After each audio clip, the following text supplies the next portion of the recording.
শাবান মাসের আজকে 10 তারিখ।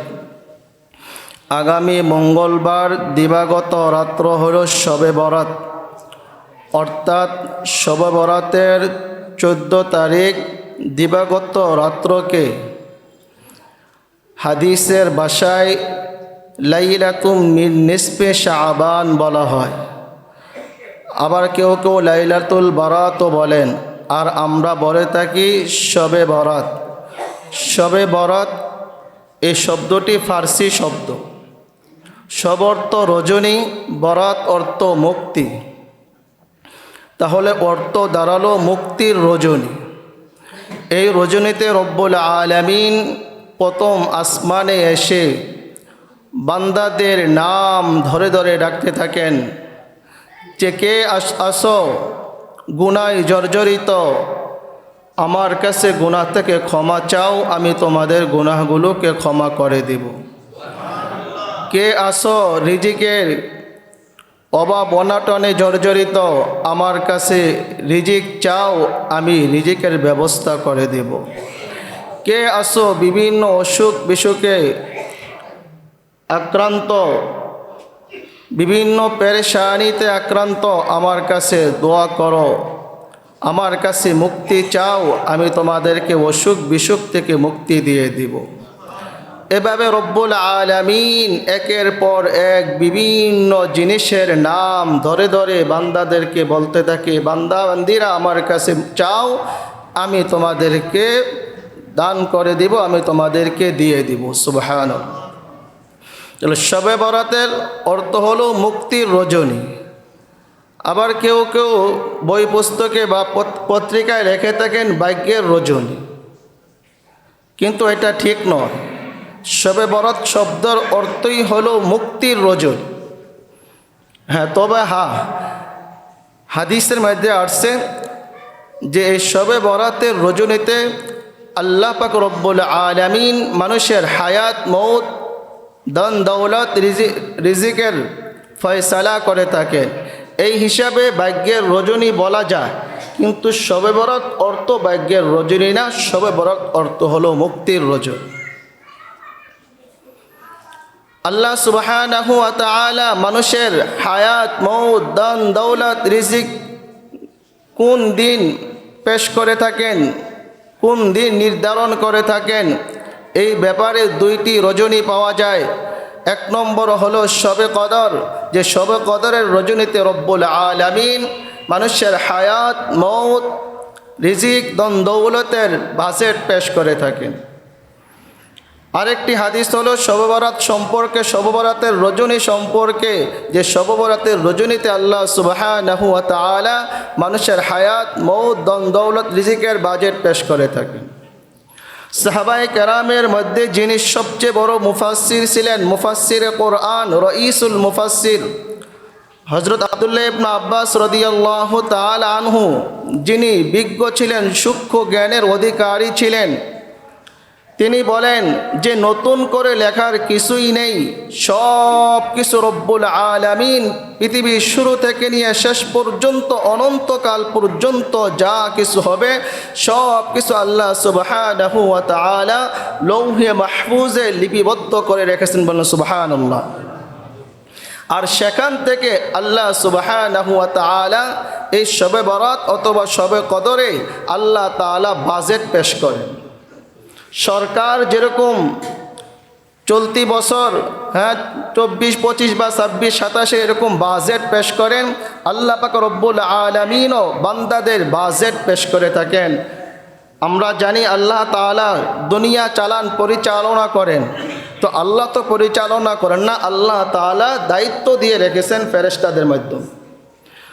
দুনিয়াতে যেরকম একটা ব্যবস্থাপনা রয়েছে, রাষ্ট্র পরিচালনার একজন প্রধানমন্ত্রী থাকে, তার নির্দেশে খাদ্যমন্ত্রী অমুক মন্ত্রী তমুক মন্ত্রী দায়িত্বে ভাগ করা থাকে, ঠিক আল্লাহ পাক রব্বুল আলামিনেরও এরকম দপ্তর বন্টন রয়েছে।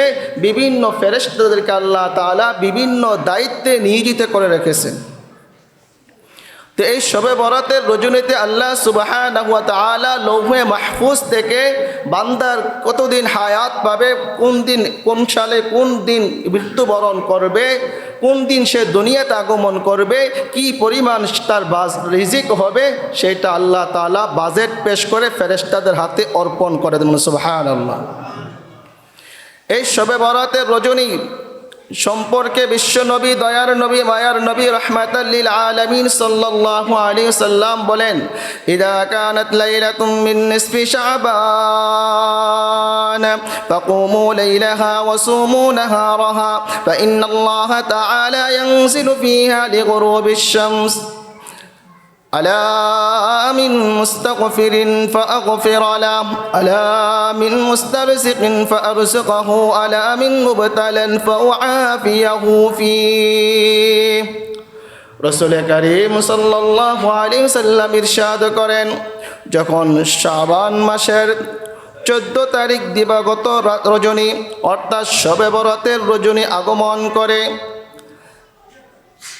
আল্লাহ সুবহানাহু ওয়া তাআলা বলেন, কুমু লাইলাহা। আল্লাহ রাসূল করিম সাল্লাল্লাহু আলাইহি ওয়াসাল্লাম বলেন, কুমু লাইলাহা, তোমরা রাত্রি জাগরণ করো, অর্থাৎ এই রজনীতে তোমরা ইবাদত বন্দেগী করো। রাত্রি জাগরণ একটি পরিভাষা, অর্থাৎ শুধু রাত্রি জাগরণের উদ্দেশ্য এ নয় যে আমি সজাগ রইলাম, ঘুমাইলাম না, না ঘুমাইয়া বাস অন্য কাজ করলাম। অর্থাৎ রাত্রি জাগরণ থেকে আল্লাহ তাআলার ইবাদত বন্দেগী করা, নফল নামাজ পড়া, কোরআন তেলাওয়াত করা, তাসবিহ তাহলিল পাঠ করা, আর অন্য অন্য যে সমস্ত ইবাদত রয়েছে ইবাদতে লিপ্ত থাকা।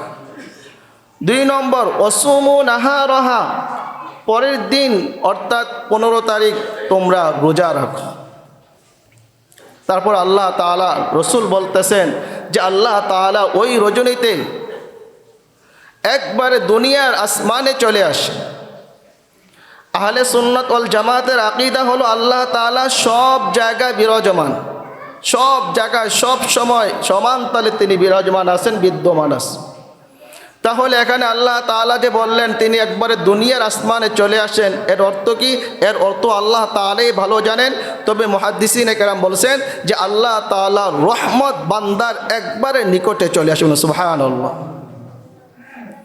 আল্লাহ তাআলা দুনিয়ার সমস্ত দরওয়াজা বন্ধ হয়ে যায়, কিন্তু আল্লাহ তাআলার দরওয়াজা বন্ধ হয় না, তার রহমতের দরওয়াজা 24 ঘন্টায় খোলা থাকে। আল্লাহ তাআলা বান্দাদেরকে ডেকে ডেকে বলতে থাকেন, কারা আসো গুনাহগার, গুনাহ থেকে মুক্তি চাও, আমি গুনাহ থেকে তোমাদেরকে মুক্তি দিয়ে দিব। কারা আসো অভাব অনটনে ভুগতেছো, মুক্তি চাও, আমি মুক্তি দিয়ে দিব। কে আসো বিভিন্ন পেরেশানিতে মুসিবতে লিপ্ত, মুক্তি চাও, আমি মুক্তির ব্যবস্থা করে দিব। তাহলে এই হাদিসের মাঝে আমরা 3টা আমল পাইলাম। 1 নম্বর আমল হলো শবে বরাতের রজনীতে ইবাদত বন্দেগী করা। 2 নম্বর আমল হলো পরের দিন রোজা রাখা। 3 নম্বর আমল হলো আপনার আল্লাহ তাআলার কাছে রিজিক চাওয়া, বিপদ আপদ থেকে মুক্তি চাওয়া, বিশেষভাবে আল্লাহ তাআলার কাছে ক্ষমা প্রার্থনা করা। অপর এক হাদিসের মাঝে আম্মাজান আয়েশা সিদ্দিকা রাদিয়াল্লাহু তাআলা আনহা বলেন, রাসূল করিম সাল্লাল্লাহু আলাইহি ওয়াসাল্লাম আমার ঘরে প্রবেশ করলেন। আমার ঘরে প্রবেশ করে রাসূল করিম সাল্লাল্লাহু আলাইহি ওয়াসাল্লাম কাপড় চোপড় খুলে অন্য কাপড় পরিধান করে আমার ঘর থেকে বের হয়ে গেলেন। আম্মাজান আয়েশা বলেন, আমার আত্মমর্যাদায় খুব আঘাত লাগলো এবং আমি মনে করলাম হয়তো রসুল আমার অন্য কোনো সতীনের ঘরে গিয়ে থাকবেন। এই ভেবে আমি আমার প্রতিটা সতীনের ঘরে তালাশ করলাম, কিন্তু রাসূল করিম সাল্লাল্লাহু আলাইহি সাল্লামকে কোনো সতীনের ঘরেই পাইলাম না। অবশেষে রাসূল করিম সাল্লাল্লাহু আলাইহি সাল্লামকে খুঁজতে খুঁজতে তালাশ করতে করতে জান্নাতুল বাকিতে গিয়ে পেলাম রাসূল করিম সাল্লাল্লাহু আলাইহি সাল্লাম উপরের দিকে হাত উঠিয়ে মুমিন মুমিনাতদের জন্য যারা আল্লাহর রাস্তায় শহীদ হয়ে গিয়েছেন তাদের জন্য মাগফিরাতের দোয়া করতেছেন, তাদের জন্য দোয়া করতেছেন। রাসূল করিম সাল্লাল্লাহু আলাইহি সাল্লাম আম্মা জানকে দেখে বললেন, হে আয়েশা, কুনতি তাখাফিন আন ইয়াহিফ আল্লাহু আলাইকা ওয়া রাসূলুহু, হে আয়েশা, তুমি কি ধারণা করেছ যে আমি আল্লাহর রাসূল হয়ে তোমার উপরে জুলুম করেছি, অন্যায় করেছি? রাসূল এই কথাটা দূর থেকে বলেছেন। আম্মা জান আয়েশা রাদিয়াল্লাহু তাআলা আনহা অনেক বিচক্ষণ মহিলা ছিলেন, চালাক মহিলা ছিলেন। আম্মা জান আয়েশা রাদিয়াল্লাহু তাআলা আনহা বললেন, ইয়া রাসূলুল্লাহ, ইয়া হাবিবাল্লাহ, আমি তো আশঙ্কা করেছিলাম, আমি তো ধারণা করেছিলাম যে আপনি আমার অন্য কোনো সতীনের ঘরে গিয়ে থাকবেন। রাসূল করিম সাল্লাল্লাহু আলাইহি সাল্লাম আম্মা জান আয়েশাকে বলেন, হে আয়েশা, জানো আজকের এই রজনী কিসের রজনী?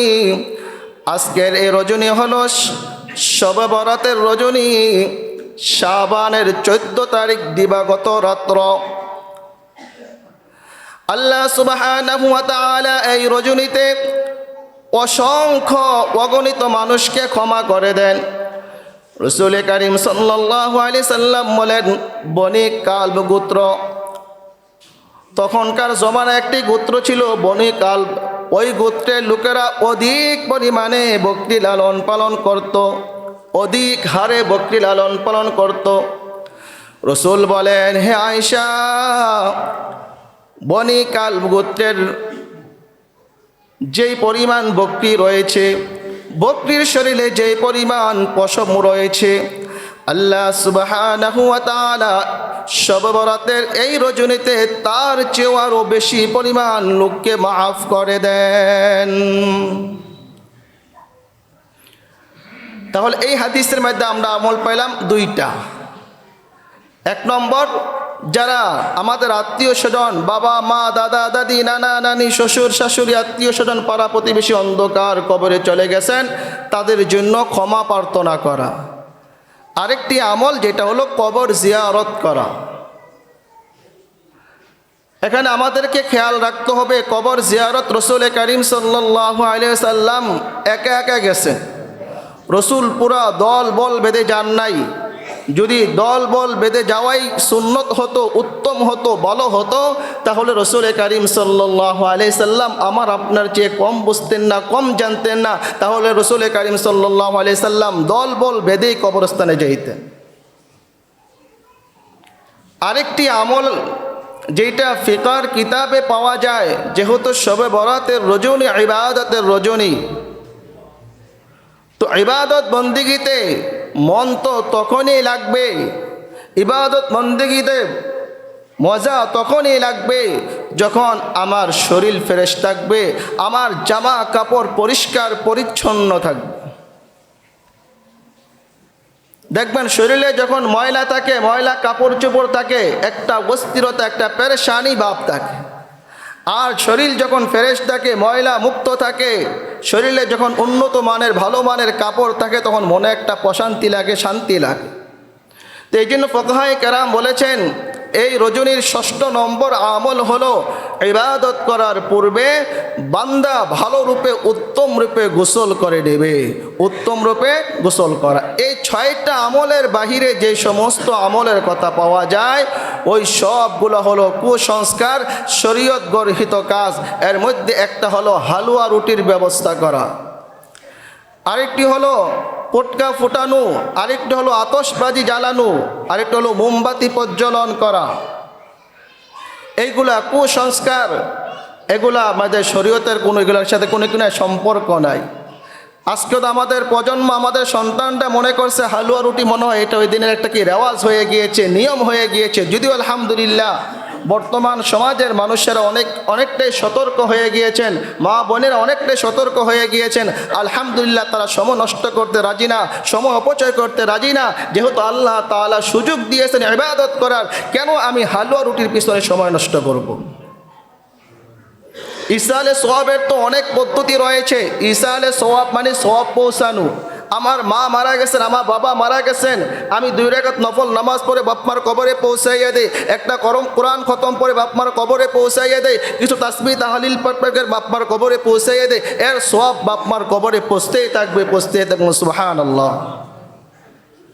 প্রিয় হাজিরিন, আমরা অনেকে মনে করে ছোট মানুষ দুষ্টামি করছে, ছোট মানুষ ফুটকা ফুটাচ্ছে, ছোট মানুষ মোমবাতি প্রজ্বলন করছে, এতে আর কি আসে যায় না। আমাকে আপনাকে মনে রাখতে হবে, সে আপনার টাকা দিয়ে কি করছে, ফুটকা ফুটাচ্ছে, মোমবাতি প্রজ্বলন করছে, এবং আপনি তাকে সহযোগিতা করছেন, আপনি তাকে শাসনও করছেন না। সুতরাং আপনি তাকে গুনাহের কাজে কি করলেন, সহযোগিতা করলেন, সুতরাং আপনিও গুনাহগার হয়ে যাবেন। এই জন্য এই দিন, এই রাত্রটা যেরকম ফজিলতপূর্ণ, মুবারকপূর্ণ, বরকতপূর্ণ, ওই রাত্রিতে গুনাহ করলেও গুনাহটাও কী হবে, মারাত্মক আকার ধারণ করবে। এই জন্য ওই রাত্রিতে, শবে বরাতের রজনীতে কোনো ধরনের অকারেন্স করা যাবে না, কোনো ধরনের পাপের কাজ করা যাবে না, কোনো ধরনের অন্যায় কাজ করা যাবে না।